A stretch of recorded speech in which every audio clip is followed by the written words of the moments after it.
Welcome to the Embrace Her Legacy podcast, the #1 personal development classroom for millennial women, hosted by Embrace Her Legacy founder and CEO, Maria I. Melendez. Ladies, get ready to evoke your feminine confidence and be inspired to master your relationship with yourself so you can fabulously live your legacy. If you enjoy this podcast, please make sure to subscribe. Don't forget to visit us at embraceherlegacy.com, where you can support our mission by making a donation of any amount or sign up to become part of our community of volunteers and supporters, the Embrace Her Legacy Collective. Our vision is for every woman and every girl to defeat her inner saboteur, master her relationship with self, and live out her legacy unapologetically. Enjoy the podcast.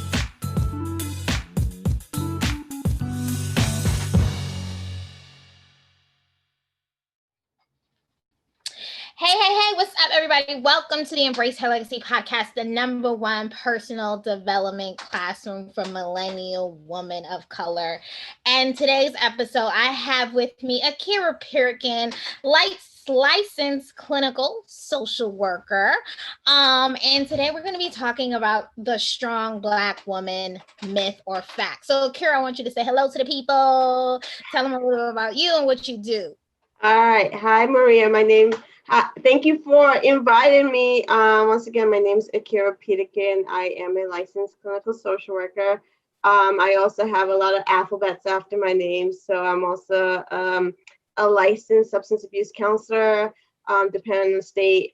So I pretty much am a therapist in layman's term. And I work at a counseling center at a college as well as a private practice. I own my own private practice. So that's what I do.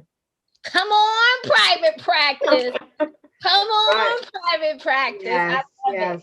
I love it. I love that you're a Black woman, that you are a therapist. You are out making sure we are healed and whole, honey, so we don't keep making these same mistakes that our parents passed down to us now. Yes. No. We're trying to break the cycles. Come on, break the generational curses, because we dancing and therapizing. Like I have this, so there's this episode of The Game, right? I'm not sure if you're familiar with The Game. Yes. Melanie, she has this episode. She's like, I'm dancing and emphasizing. So now I'm like, I'm dancing and therapizing. Because girl, hello, I understand the need for therapy, honey. So really quick, I want to get into why I decided to do this episode. So earlier this year, 2020 has just brought up a lot for a lot. It's been a year of trauma, pandemic, systemic racism. It was just everything. It's like death, financial loss. It's been a year of loss. Now we're going into a presidential election. I believe by the time this episode airs, though, we will have either a new president or, a reoccurring president. So there's a lot going on, right? So I remember a couple of months ago, I don't know if you're familiar, like the strong Black woman thing came up on social media, like, don't call me a strong Black woman and all this other stuff. And so people had something to say. Now I did a podcast episode, I want to say maybe like 2 years ago, when I already had issues with being called the strong Black woman, because I was experiencing a lot where it felt like that meant that I had a high threshold for pain. And it also meant that I wasn't allowed to be vulnerable. I wasn't allowed to show my emotions. And when I did, I was being angry. I was being extra. I was doing the most. So I had already had an issue with that. And I think there is this misunderstanding and this misconception overall of what it really means to be a strong Black woman. And I think, honestly, a lot of us are struggling, especially in 2020. And I think some of us as strong Black women, we have there's an issue with allowing ourselves to be vulnerable. There's an issue with allowing ourselves to admit that, hey, I might need some help, right? So perfect example, I recorded another podcast episode and we were talking about being single and how we learned from our mothers. Like one of my cousins, she was saying how her mother is like Teflon. Like her mother had a knee surgery and she was still like lifting up the heavy couch to move it over here. And I get it, because so many of us have had to be mom and dad in the hospital, in the household. So many of us have had to take on the slack that unfortunately some of our brothers and our men have they're not in the home, whatever situation may be. But I'm like, at what point does it now become detrimental? So let me give you some context. So this is when I started having issues with this. So I want to say about in 2012, my aunt, one of my aunties, right? I come from an Afro-Latino household. So my parents are from Honduras, and one of my aunties, her husband had just passed away. This is the only man she's probably ever known. They've been together since they were probably in their late teens, early 20s. She was in her 70s, and she's burying her husband. Like, it's that point where she's at the funeral and he was going to be cremated. So it was a point where this was the last time she was going to see him. So of course she broke down, naturally and rightfully so. This is a man you spent 50, 60 years with. And my other aunt comes and she's like, in Spanish, telling her like, don't cry, like, that's it, that's enough, be strong.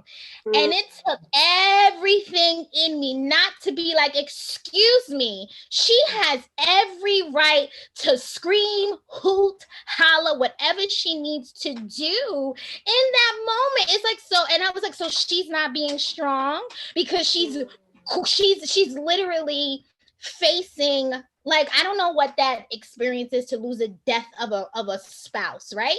But this is her last time seeing him. Let her have that moment. Does that make sense? And that's when I was like, okay, it was back then. I was like, okay, we gotta stop this whole like strong Black woman, I'm gonna act like I'm a thug at all times, because at some point that stuff comes up. And when it comes up, baby, it is nasty. Because I've been there before. When the strong Black woman now done exploded. And it could be the littlest thing, right? It'll be because, okay, maybe somebody took your parking spot. And now you are at the local precinct because you don't blacked out. Well, I hope not, right? But it can get there. And I'm like, so I really wanted to have this discussion. So let me just share with you a little bit that I found out about vulnerability and shame per Dr. Brene Brown. I love her. Everybody who knows She's the queen, yes. She's the queen. That's what I'm telling people. I'm like, y'all don't hear her, because she gets me together, okay?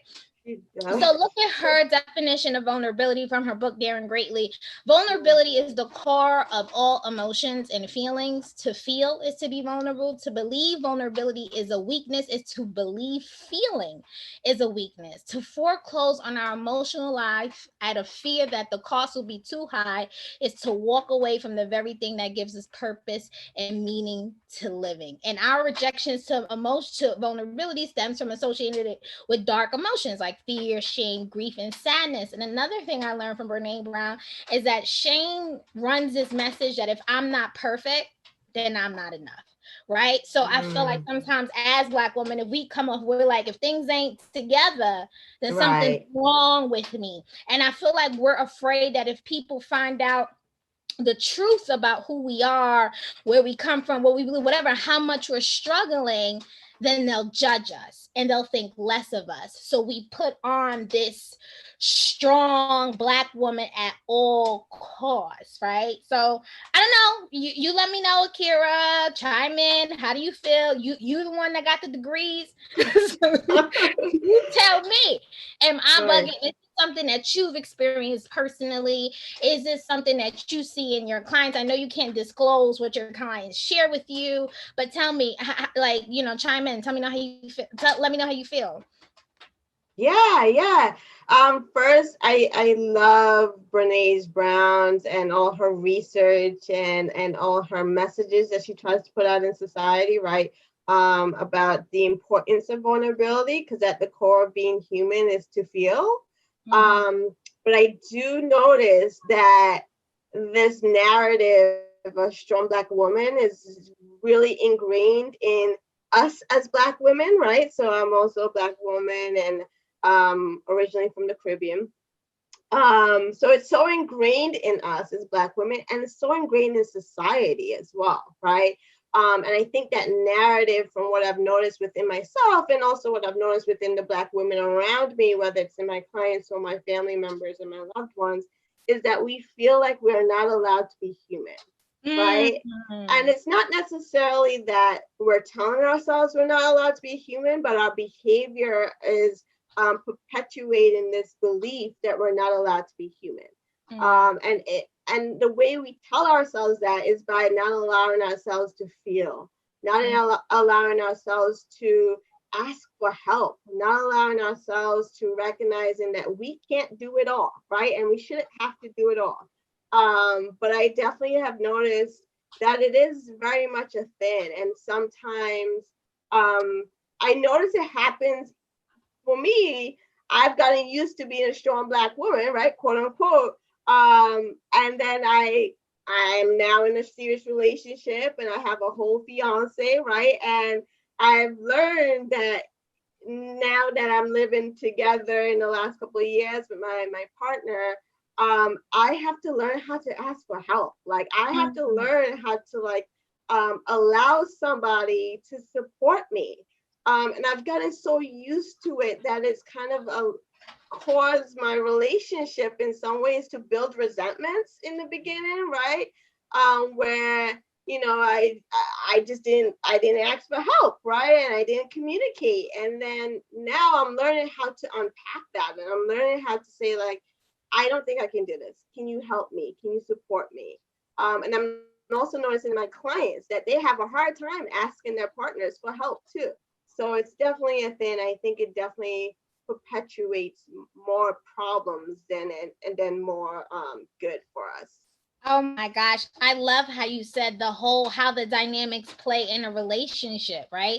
Because so many of us Black women, right? A lot of us are single and we just learn how to adapt without any help. Yes. We out here pumping the gas, changing the oil, taking out the garbage, doing it yourself. And then when help shows up, I think too, there's a fear of disappointment and rejection. Because maybe a lot of us, when we were little girls, right, we wanted help and we wanted approval and we didn't get it, and then we normalized not having it. So now it's like, well, it's not there, I gotta learn how to do what I gotta do, whether my partner, my parent, whomever is not. I've learned to adjust, and it is a challenge to ask for help. It really is. So I want to share with you some research that I did from the Journal of Black Psychology, an article that came up. I'm going to share with this quote with you, right? Okay. It says that research indicates that Black women highly endorse the strong Black woman stereotype, a perception that Black women are naturally strong, resilient, self-contained, and self-sacrificing. This endorsement appears to be a good thing, providing Black women protection against numerous stressors that they must contend with daily. However, anecdotal and qualitative evidence suggests that the strong Black woman endorsement limits Black women's abilities to cope healthily, which exacerbates the negative mental health outcomes of stress. Whew. Now, so do you agree with this? Do you think there's some validity to this? I mean, they did the whole research right there, right? I'm not going to argue with their research. So I definitely think that that's a valid statement.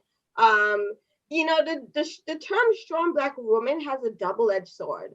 Yes. Because some of us are so proud of it. Like, I'm a strong Black woman. I got it all by myself, right? And there's some pride attached to that. But then on the other end, there's definitely that we tend to suppress our emotions. We tend to isolate, right? When we're going through our struggles, we're isolating from other people. We're not asking for help.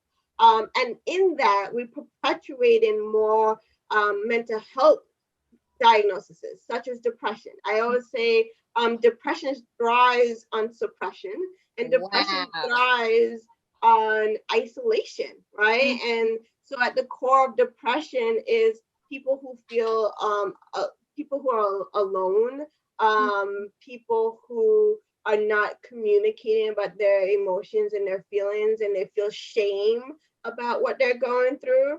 And so I think that stigma, or that phrase that we're kind of subscribing to, is also perpetuating shame when we don't meet that narrative, right? When we don't feel Ooh. like we're strong.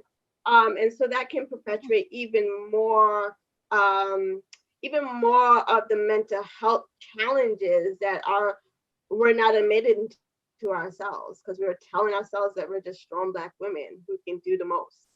Oh my God, come on, you hit it right on the head right there. I think there is some sort of shame attached to not being, because we think, oh my God, we're having a bad day. I'm going through some emotional trauma. I can't get over my ex, whatever it is, that we're like, we're not being strong. So then it is attached to shame, and shame needs secrecy. That's what Brene Brown teaches, that shame needs secrecy to grow. So when you hide it and when you suppress it, it gets stronger and stronger. So I love how you pointed that out. Now, let me tell you about this other research article.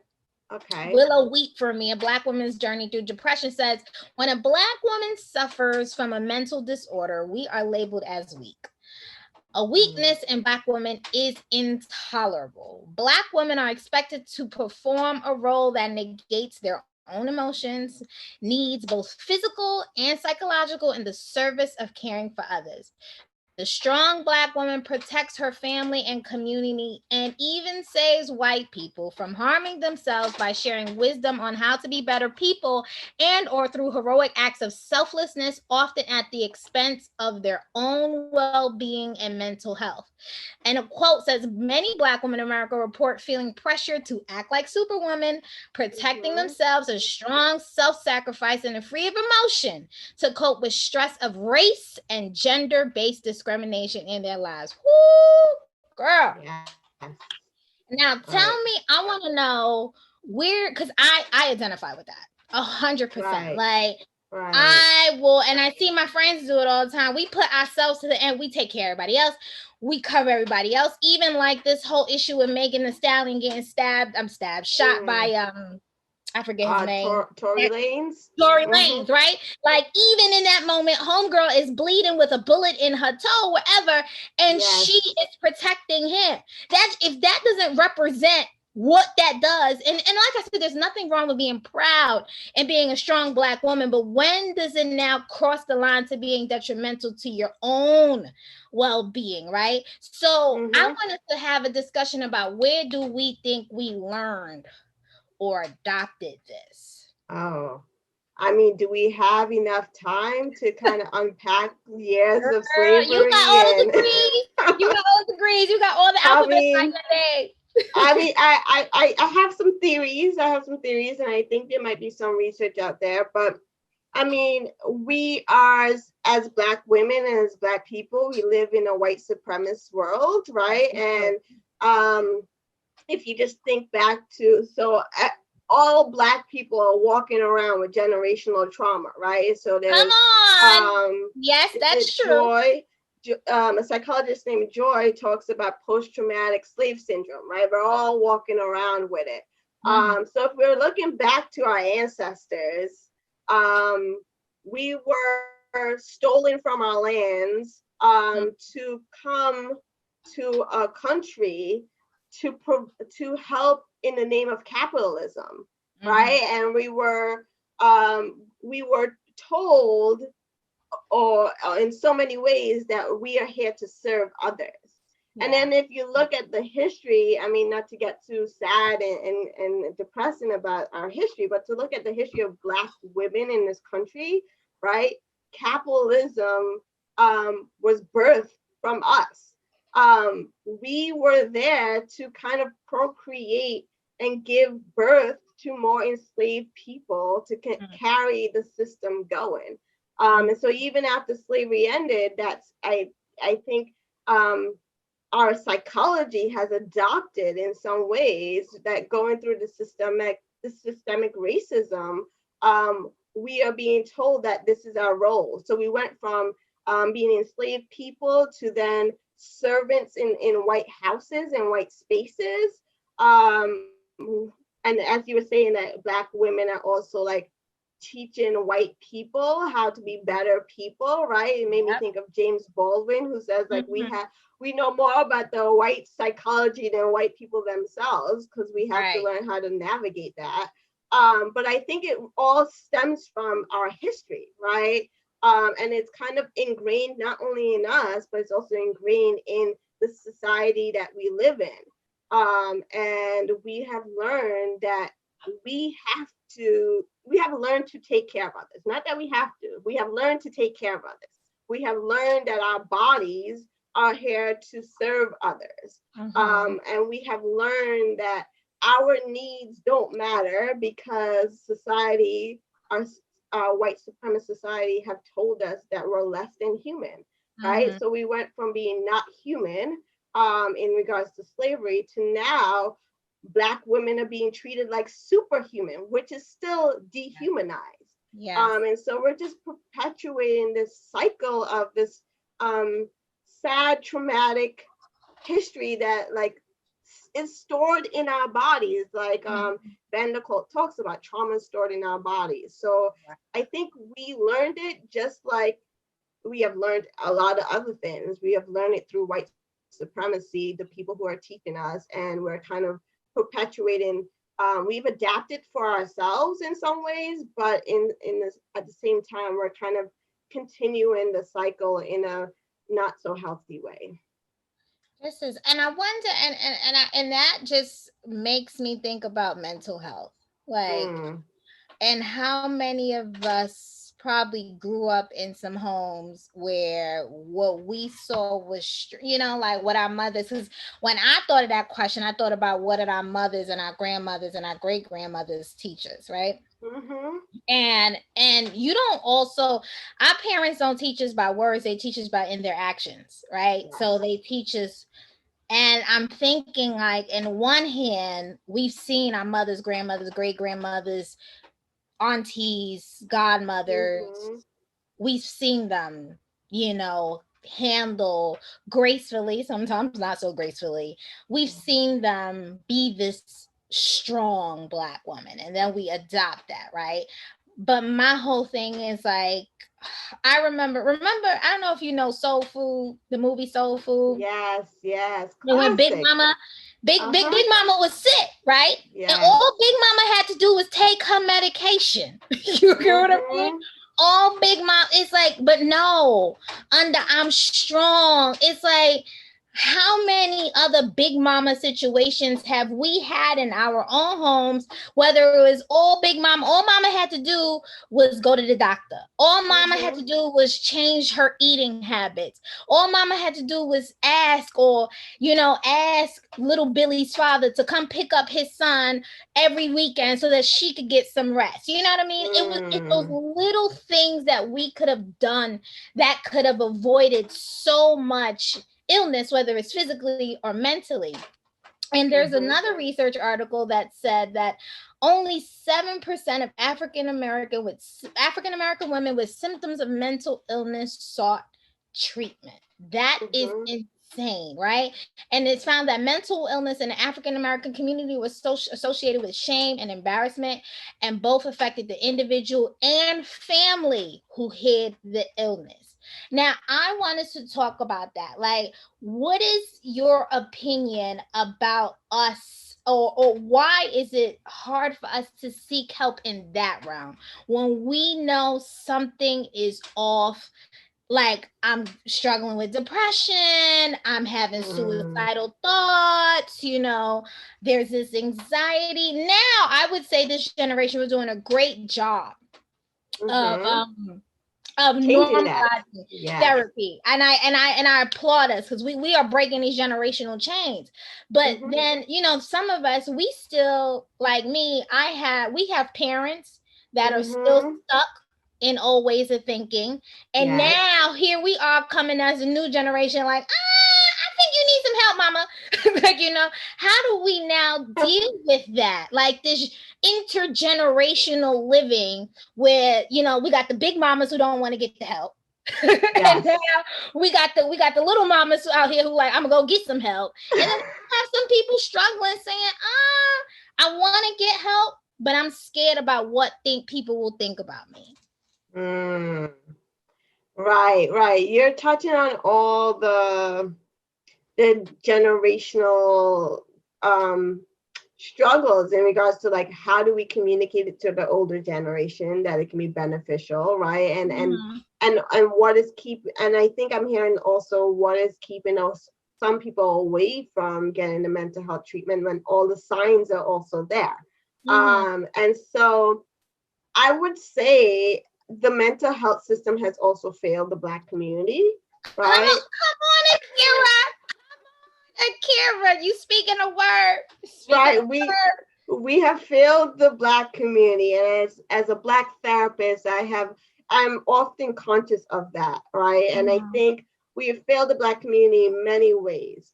And so it's no surprise that the Black community don't trust the mental health community, right? If you look at the research there, and it's not necessarily my opinion because there's a lot of research there, Black Americans tend to be overdiagnosed with serious mental health issues, such as schizophrenia, right? Oh my gosh, just so crazy. We just recorded a podcast episode with Black men, and I was talking about that, how Black men are often misdiagnosed with schizophrenia, all these other things. But yes. go ahead. Right. So we're overdiagnosing people because I think there's an issue here because there's not enough Black clinicians in the field, right? I think there's only like 2% of us in the field. Wow. B, like there's not many, we're not really learning about the needs, the systemic needs and the systemic experiences of Black individuals. And so I think that perpetuates a gap in treatment for Black individuals to feel like their therapist is competent or their therapist can actually help them and not further stigmatize them. I think the other issue here is that our ancestors survived a lot, right? Whether we've seen it in our grandmothers. I don't know about you, but it sounds like you have a strong grandma, right? Actually, I didn't know. Like one of my grandmas passed away before I was born, and another one of my grandmas, she passed away when I was like 6 or 7 years old. Okay. So no, I think was it your aunt you were saying? Yeah, my aunt. Yeah. Right. So sorry about that, but yeah, I think we all have seen, whether our moms, our grandmothers, our aunties, right? Our neighbors that we call our aunties, the family friends, we've all seen them kind of been resilient and overcome a lot. And so why would they need therapy if they survived the whole, if they survived slavery, right? That's what we hear. Like, girl, just pray it away. Just go to church, right? So I think a part of that goes back to that history of we have survived a lot. But I don't know if that history is doing us a service, because I think it's actually doing us a disservice by we can acknowledge the history, but we're also dismissing ourselves without acknowledging that we're allowed to struggle and ask for help. Right. And I think the other side. Wait, you just went out. I can't hear you. You said that last you were allowed to. We're allowed to acknowledge that we're struggling, and we're allowed to ask for help. So I think that's one part. And I think the other part is like the mental health industry and the mental health community has to do the Black community better, especially Black women as well. So I don't know if that answers your question. I think that's brilliant. And I loved how you brought it to the space of the mental health, community, mental health industry, because personally, and I'll be very forthright to say, 2020 has brought up some stuff for me that I was like, okay, you got to go get help. Like, I want the tools to navigate through certain parts of my life that need some healing. Right. Yeah. So I would say a couple months ago, I was like really proactively looking for a therapist, and I had requirements. I was like, she needs to be a woman and she needs to be a Black woman. You know what I mean? I was like, and I said, I also would like her to share my same faith, because you brought up the word prayer and Jesus. Yes. And, a lot of us subscribe to a Christian faith, and I consider myself a Christian. I am a Christian woman. And I'm like, I love me some Jesus, but the same way Jesus would, like, if I needed to be healed, or I was talking about this with another podcast that's like, if I, God forbid, like something happened to me and I was sick, or, you know, or got stabbed and I went to the doctor, you know, and they did an emergency surgery, right? Jesus is not, that's Jesus healing me through, you know, a natural realm. So if the Lord says therapy, I'm like, it's a way of healing. It's another practice of healing. And my whole thing right now is like, girl, I'm here by the grace of God, Jesus in therapy, right? And but my issue was that I could not, when I would go, I'm not going to say any platforms because, you know, but there was certain online platforms and I would log in and and there's no shade to my vanilla brothers and sisters out there, but I was just like, all right, Becky, you are not going to be able to therapize me because you got to understand where my trauma is coming from. Yeah. And it was very difficult for me to find a Black woman therapist. And I was just like, okay. And luckily I just recently found one. Akira's one, y'all, so y'all can go and support her and sign up for her private practice. But, you know, I was just like, how do I find? So I think that even in that space, and I was vocal when one of my girlfriends was talking about her therapist, I was like, sis, is she Black? Is she good? Do you recommend her? And that's how I got to my therapist now. So I think also it's important for us to be vocal because you may have the key to somebody else's healing. You know, if you're walking through your therapy, maybe your therapist, and then there should, I don't know if there's something like this, Akira, but I feel like there should be a platform for Black therapists. Like there should be an app, there should be something where people of color can connect to people who look like them and who walk their walk and who understand and identify what their particular struggles is. So I want to hit on this because we talked about, you know, us being the savior of other people. What is your opinion on the normalization of Black women being the savior of others at the expense of herself and her own mental health and wellness? I feel like I can take this question in so many ways, but you know, I think we kind of touched on it before, like we've learned this somewhere. This wasn't how we were born, right?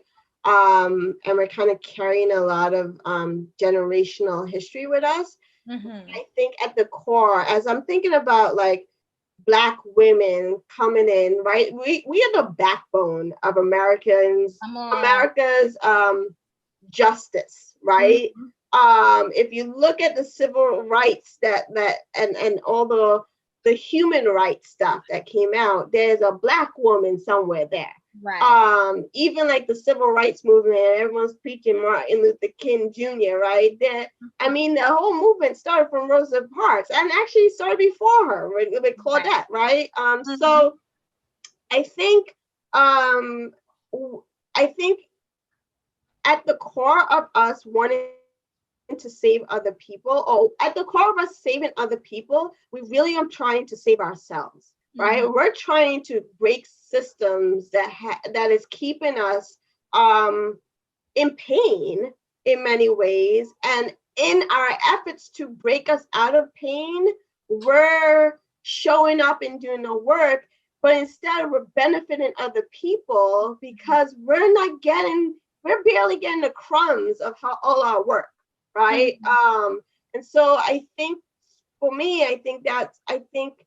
the normalization of it stems from the history of it, but I also think it's also our attempts to try to save ourselves subconsciously or maybe even consciously.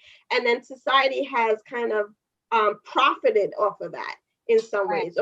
And even if we're not just talking about in the systemic level, we're also talking about in the family system, right? Like our families are profiting off of us speaking up. Our families are profiting off of us, like, trying to hold things together, because if we're not holding things together, the foundation is crumbling, and guess who's crumbling with that foundation? We are, right? So I think at the end of it, it's like we're actively trying to make these changes, and we're normalizing it in some ways, which is dangerous, but we're actively trying to make these changes because we're actively trying to help rescue ourselves at the core of it too.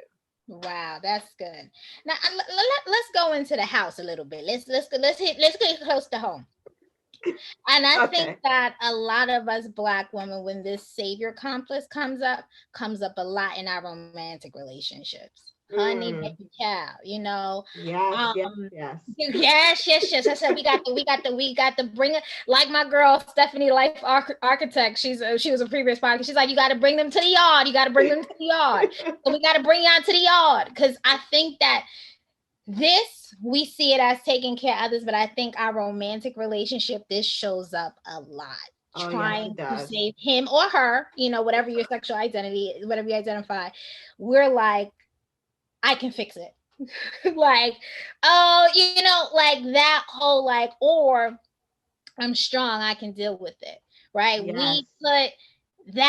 We put that person's needs before our own, right? Even sexually, like, you know, like Mhm. we'll so my pastor showed us this hierarchical thing, like, oh, okay, our needs, we need, all human beings, we need to be satisfied spiritually, right? But then Yes. men, their second level is physical and ours is emotional. Our third one is physical and their third one is emotional. So women, Okay. what we do is we acquiesce and we give them their physical, right? We give the men, or we give the other person, like, we give it up, we give them physically, we satisfy them physically in hopes of getting some emotional, you know, it, and some emotional affection in return, and then we don't receive it, right? So then we like give up, and we're like, but it's like, you gave him his needs, right? And now you didn't get what you needed. And I constantly see us as Black women doing this, like Yes. putting the needs of, and I'm not saying be a selfish person, right? And put yourself, but it's like, at what point do we normalize speaking up in relationships and saying, hey, I can't save you, or hey, this is what I need. I love how you started with saying that your partner, it was hard to ask for help. It's hard Yes. to ask help. So how do we get into this, okay, in our romantic relationships, communicating what we need, and standing by it? Right, right. And I also think I'm hearing boundaries too, Oh, right? come on, Um, boundaries, yes. so yeah, I mean, I have, to be honest, in my own relationship, I am learning how to set those boundaries. And it's not in regards to my partner who happens to be female, it's not in regards to her. It's more in regards to myself, right? Um, I'm so used to doing everything, Mhm. right? Even before she came into my life, that I want to rescue her in some Mhm. ways. And I've learned how that is not serving me or her, right? And so it's a part of like that setting the boundaries of like, I am going to step back, right? You got this on your own, or like, I am, let's pretend I'm not here, right? Okay. Or you tell me when you need help. So I think it's that boundaries, and also that communication in regards to, I think we also need to communicate with ourselves first, right? Ooh. A lot of us don't even recognize our own needs and wants because we've gotten so used to dismissing our own needs and wants to show up for other people's needs and wants. So I Mhm. think at the core of that, we have to understand and listen to our needs and wants first before we can articulate it to our partners or whoever's in our lives.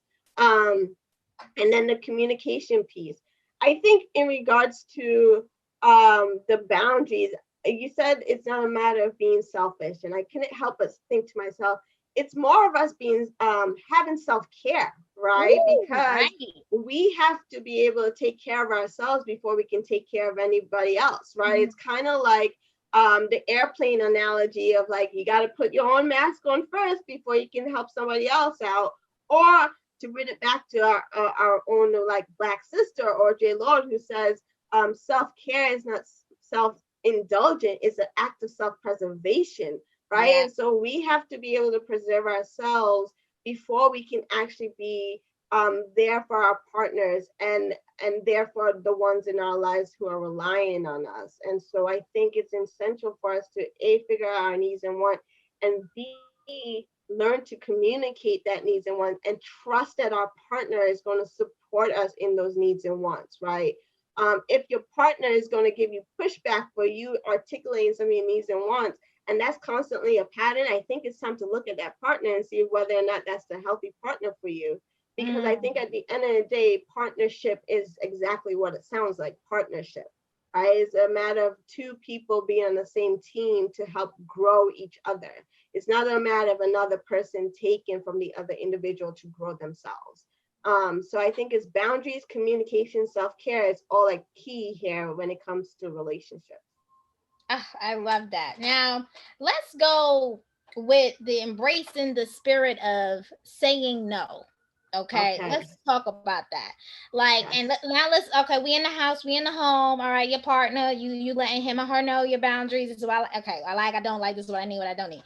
Now, a lot of us as Black women, we wear a million hats. We're mom. Some of us are playing, duality roles of when you're a single mom.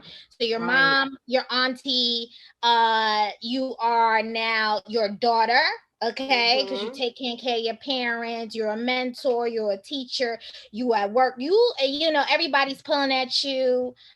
How do we embrace saying no without feeling guilty? All right, your sister girlfriend wants you to make the double eggs for the baby shower. Well, now things are virtual, child, but still, like, people still calling you like, all right, I want you to make the deviled eggs for the baby. Can you make the mac and cheese for the Thanksgiving? And you like, no, honey child, I'm tired. How can I know I've struggled with saying no because I feel guilty, especially me. I'm a mentor and I have a lot of girls pulling at me. And now I have boundaries. I'm like, I'm not answering that text. And I feel guilty. So how can we embrace as Black women saying no, making it a complete sentence? Because no is a complete sentence, and not feel guilty about it. Right. I think that's something to unpack in therapy, right? But I think it's first with Black women recognizing they have value too. Ooh. Right. And I think a lot of times we're often putting other people as our priority over ourselves.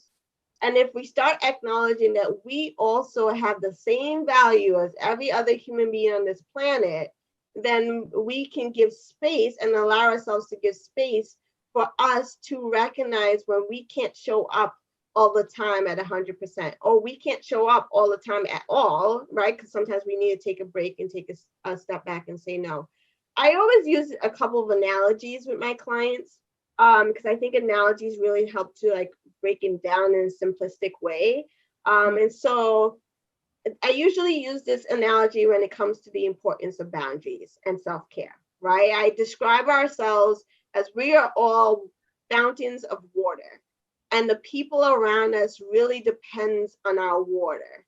But if we're not replenishing our stock, right, the water then drains, and then we're left at feeling thirst, right? And we're left feeling dehydrated, and so are the people that depend on us.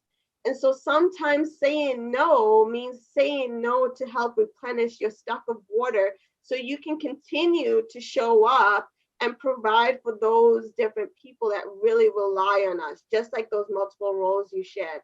Our children are not going to be able to have the best mom if we're operated on like 0%, right? Our gas tank is very low. Our partners are not going to be able to have the best partners if we're really drained. We can't show up in work, right? So I think the importance of saying no stems from recognizing that you're allowed to take a step back and allowed to replenish your stock. And that's because you too have value, just like everybody else. That's amazing.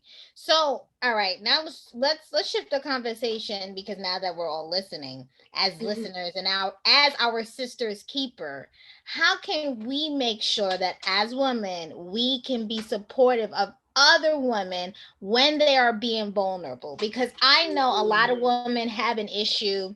I know a lot of women say, I don't have female friends, right? Because it's like sometimes, you share your secret with Melissa, and then she went and told, Robin, and then Robin went and told Tiffany.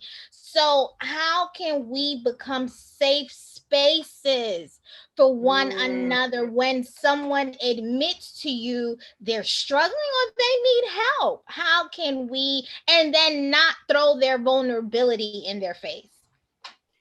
Yeah, yeah. I think Black women, or just women in general, we need to do each other better, right? Mm-hmm. I think we're so busy trying to tear each other down, and I think really on a systemic level, right? So bring it back to the system. Um, Unfortunately, we live in a society where men tend to kind of, have uh, what we call power in society, Mm-hmm. right? And there's only so many seats at the table for a Right. female, and so I think although that's in like a level of power, and that may be in the level of in a corporate world, I think we're still doing that in our personal lives where we're not respecting our sisters because we're so busy competing with our sisters, right? We're so Right. busy being taught to tear the other individual down. And in that, we're not allowing our sisters to trust us. We're not allowing our sisters to have support within us. And so I think we have to do each other better. And I think the way to do that is first, like, if a sister comes to you and they're showing you their vulnerable sides, right? I, as a therapist, do not take for granted when my clients share some vulnerable information with me, Mm-hmm. right? And if anything, I feel honored that they have felt the trust to be able to share that with me. And I think we have to be able to be grateful for the person to come to us, right? I think we then need to also empathize with the individual, normalize the fact that they're human and that emotion and that feeling is valid, right? Or that struggle and that challenge is a part of human life. And I think then we need to figure out how to support each other. And I think that support may look like, how can I support you? What may I be able to do to help you so I can help relieve this challenge you're feeling, right?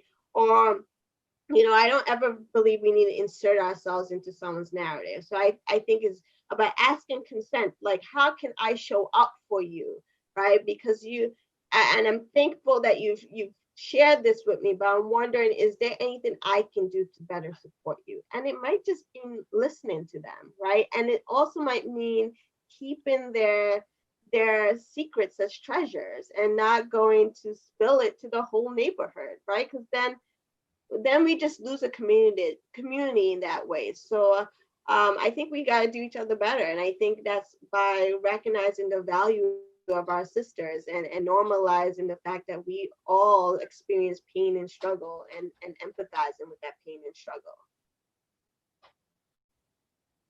I totally agree.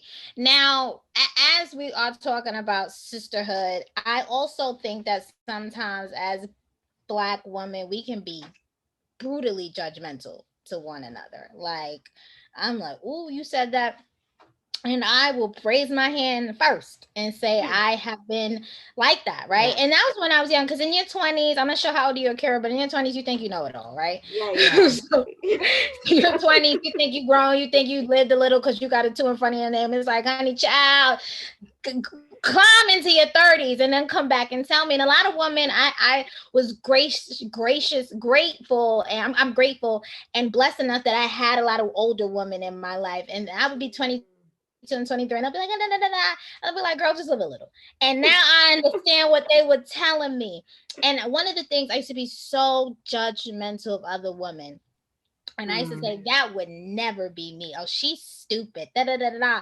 Until them tables turn. And one yes. thing I implore our listeners to understand is that that same thing that you are spilling the beans on and you judging her about, baby girl, you don't know what 1 year, 2 year, 3 year down the line, you might find yourself in the same situation.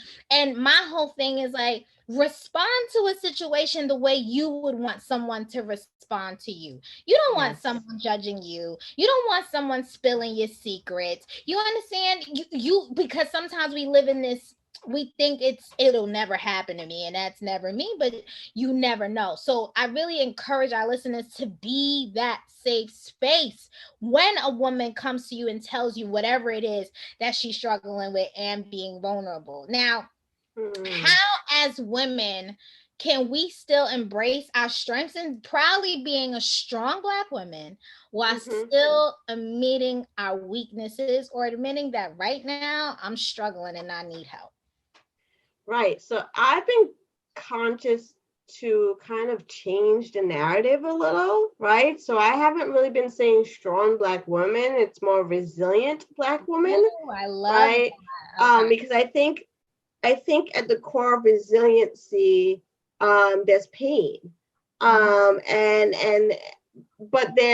it's recognizing that we have the ability to overcome that pain. So I think when we say strong Black woman, we're dismissing the fact that we feel. But if we're saying resilient Black woman, we're acknowledging the fact that we're human, that we have challenges, that we have pain, that we have feelings. And at the end of this pain, these challenges, there's the ability to rise above. There's the ability to navigate, right? There's the ability to come out on the other side. But it's about traveling through that pain. It's about acknowledging that pain. And it's about, at the core of that, acknowledging our humanity, because we're humans at the end of the day, right? So every single one of us on this planet, if we're still alive, especially in 2020, we are resilient human beings, right? We're not superheroes. We're not superhuman. We're resilient human beings who've made it through this. These challenging times and these challenging years and the challenging lifetime we're living. So I think we can acknowledge that we have strength. I think we can acknowledge that we have the ability to rise above. But I think at the same time, we can acknowledge that we're human, and in our humanity, we sometimes experience pain. And that's okay. Yeah. And back to Brene Brown, I learned from her about the common humanity and letting go of perfectionism, because we're all going through something. And it's part of the common human struggle to fail, to make mistakes, to have struggles. Life is ebbs and flows. And then social media does not make this work better, because we out here, thinking, I'm like, okay, is this, am I the only one struggling? Because we say, we comparing their highlight reels to our behind the scenes. So we're at home, in a robe and in a headscarf or whatever. You am I the only one having a bad day? Because everybody else social, am I the only one, whether it's struggling financially or is this having a hard time finding a partner? Am I the only one struggling? Because I feel like I'm the only one struggling. Everybody else is out here in Tulum and vacationing, and it seems like my life, So it really is to understand that we're all going through something, even if we may not be showing it right now, if that makes sense. So yes, I wanted to just, because you kind of asked my question about redefining strong Black women. I love resilient Black women. But what do we do in a situation where we see one of our sisters who is clearly struggling and we know she's struggling? What advice do you give to someone who wants to not provoke her to get help, but you just be kind of all right, sis, something's going on, and how can we support you if we all see it, but she's not willing to admit it or share it, but it's obvious something's going on. Right. So I think there's a couple ways you can take that. And I think one of it is bringing to her awareness what you notice. Right. And you can say, it seems like you haven't really been yourself lately. And I'm concerned about you, and I love you, and I want to see you. And I love you, and there's so much loving concern behind that. So I think there's a part of it is bringing it to her awareness, what you notice, right? Without judgment too. I think that's the key. Because some of us, we point things out and we're judging it as we're pointing it out. But if we say hey, I noticed that X, Y, and Z, you look a little different, or you haven't really been yourself. Is everything okay? Right? I'm just here out of concern, out of love. I think at the other end of that is sometimes people don't allow themselves to acknowledge it because it's safer for them emotionally, right? And usually, like when we're suppressing, sometimes we're not ready to look at it. And so it might just be like just giving that support and letting that friend know that you're there when they're ready, although they may not necessarily know something's up. It's more of just being present and just checking in with the loved one. And it might also mean like having conversations with her and saying like, and you showing your vulnerability too, right? Brene Brown talks about that. It's not like you don't really expect people to just be vulnerable with you. A part of it is also like you opening up to them too. And so if you're normalizing that, is you too have struggles and your friend group has struggles, then maybe she will feel safe enough to start allowing herself to like open up and share with you all or even herself what's happening. So I think it's just about empathizing with your friend and normalizing human challenges, and also recognizing that people sometimes they're suppressing for a reason, and that sometimes it's just not a safe time emotionally for them to kind of look at the things that you might be seeing. Okay, that's really good. That was really good. So, all right, let's say one of our listeners wants help and she's seeking therapy and she's like, okay, I'm gonna get some help. What are some resources that we can tap into as Black women, as women of color? Where do we find y'all? Where do we find the Black therapist, Akira? Well, there's not enough of us out there, I to be know. honest. I wish we had more. So there are actually some resources out there for Black women specifically. There's Dark Beauty Healing, which is one.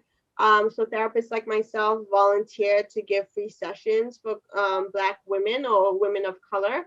And then it's short though, because some therapists need to keep their lights on, right? But we volunteer to give services, and then the client is able to stay with the clinician if they can work something out with the therapist. So there's Dark Beauty Healing. And I think Dark Beauty Healing eventually is going to start paying the therapist too. So maybe they'll be able to do longer sessions. There's Therapy for Black Girls, which is it's a directory where you can go online and you can find a therapist that understands the needs of Black women.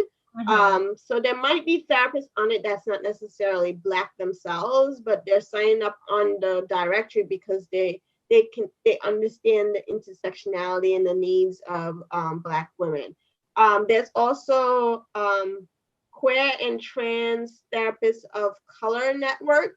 So that's a network for sometimes clients want, because the thing about therapists who are Black, there's still at the intersectionality of it, right?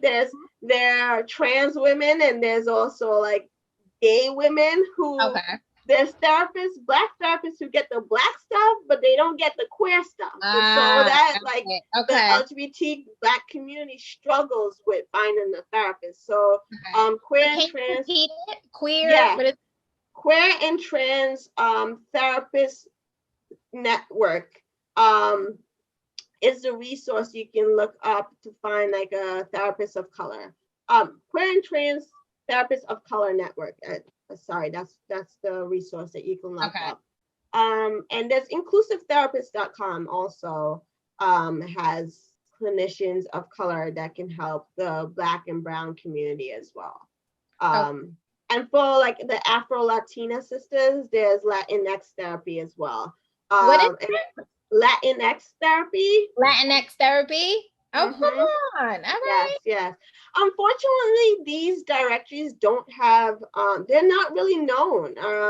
And so, it's helpful that for podcasts like this to kind of be sharing that information, because the resources are not that many out there. It's limited. And also the resources, people don't know of the resources that are there. And the last one I'll mention is Open Path Collective. I was just gonna say Open Path. Yes. Okay. Yeah. Okay. And because the other side of the access to therapy is like it is Affordability. expensive. It's Yeah. expensive. Yeah. It is expensive.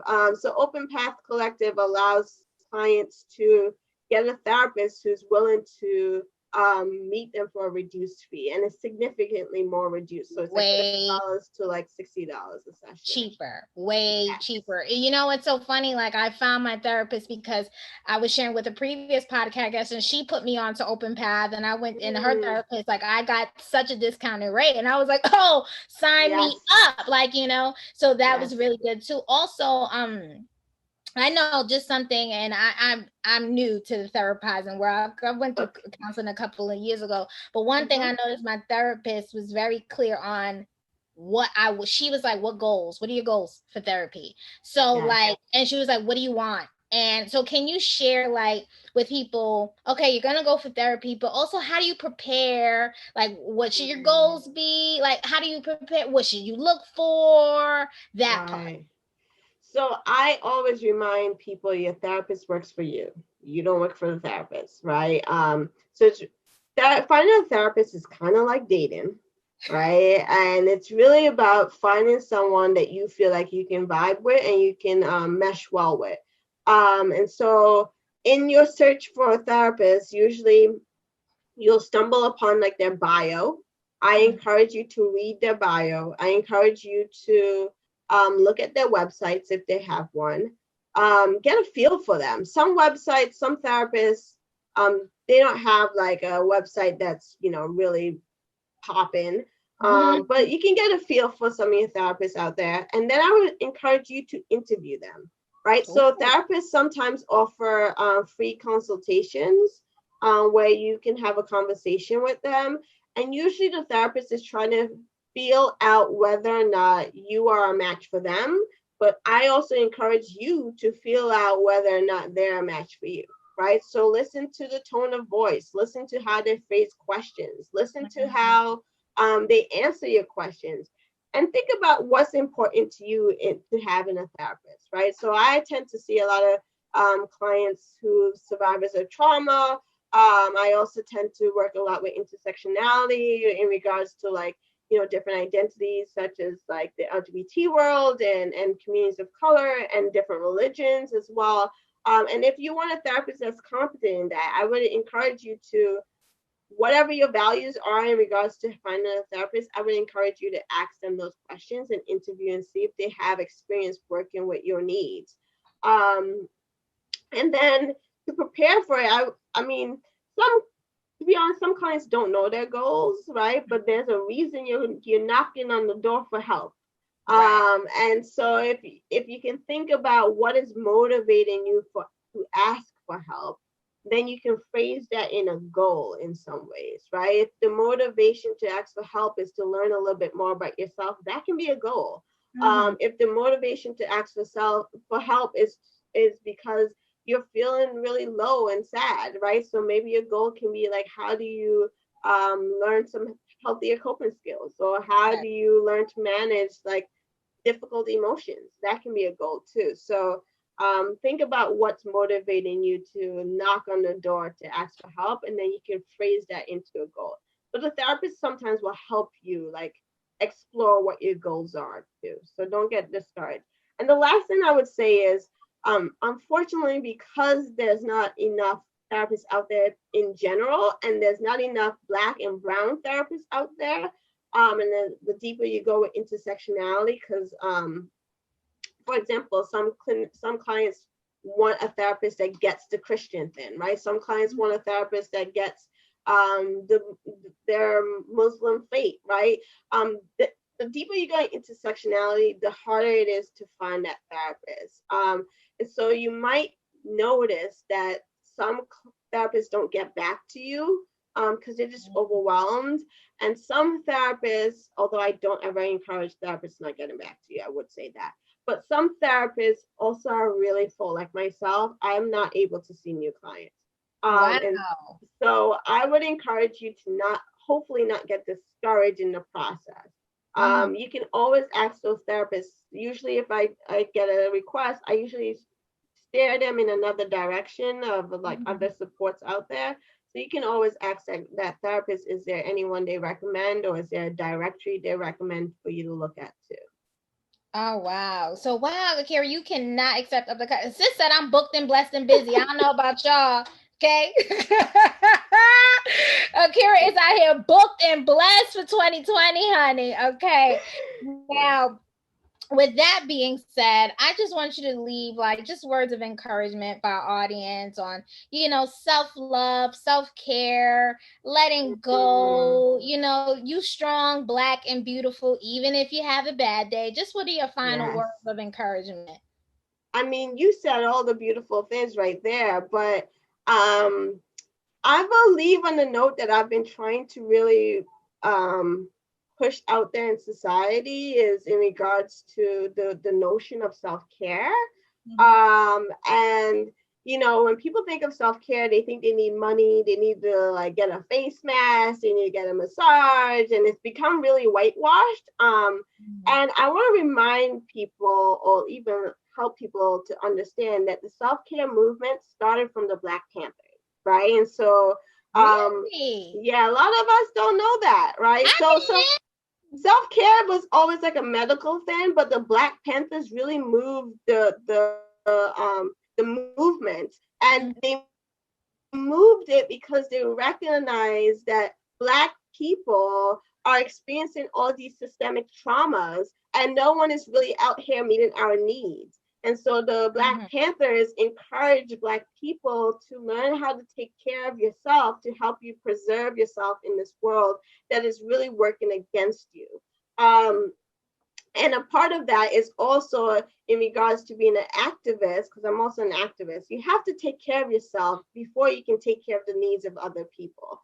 And so I would really encourage individuals to recognize that you have value, and you too deserve to be taken care of, and deserve to wrap all your warmth of compassion that you're giving out and extending to others. I would say save some of that compassion and warmth for yourself as well. I love it. That's a beautiful way to end the note. All right. Thank you so much, Akira, Miss Akira Peterkin, for joining us. So my final question, I know you booked, busy, and blessed, honey, but how can we support you? Where can we find you? What projects do you have coming up? What are your social media handles? How can the people get in contact with you if they have further questions? Let the people know. Yeah, so you can just check out my website. So I am Amani Nia Therapeutic Services is my my private practice, and you can find me at www.amaninia. That's A-M as in Mary, A-N-I-N as in Nancy, I-A.com. And yeah, you can just visit me there. I do have like a couple of newspaper articles that I've been featured in, so you can always like just Google my name and you can find me there too, and they can reroute you to my website. But I would say, a way to support my work is by just supporting yourself, right? If you're, getting your mental health needs checked, I think that's kind of helping the mental health industry in regards to, us kind of feeling like we're doing people service. So I would just encourage people to like take care of themselves. All right. Oh my gosh, this was such a beautiful conversation. And of course we don't have 24 hours to keep talking. I could ask you a million more questions, but for the sake of time, I just wanted to at least explore this conversation. And you never know, shoot us your questions. Like, to follow us at Embrace Her Legacy. And that if you like this episode, subscribe, share with your friends, comment, share with somebody who you may think may be struggling. Maybe this will be some sort of inspiration or motivation to her, and shoot us some questions, and maybe we can have for part 2 next season. You never know. But until then, I want to say thank you so much for listening, and always be a woman who embraces her legacy. Good night, everybody. Good night. Thank you. Bye. Thank you for tuning in to the Embrace Her Legacy podcast. If you enjoyed this podcast episode, please make sure to subscribe and visit embraceherlegacy.com to make a donation or sign up to become a part of our community of volunteers and supporters, the Embrace Her Legacy Collective. Make sure you follow us at Embrace Her Legacy to get daily inspiration and join our movement. Thank you for listening, and remember, you're enough, you're worthy, and you're a phenomenal woman who embraces her legacy.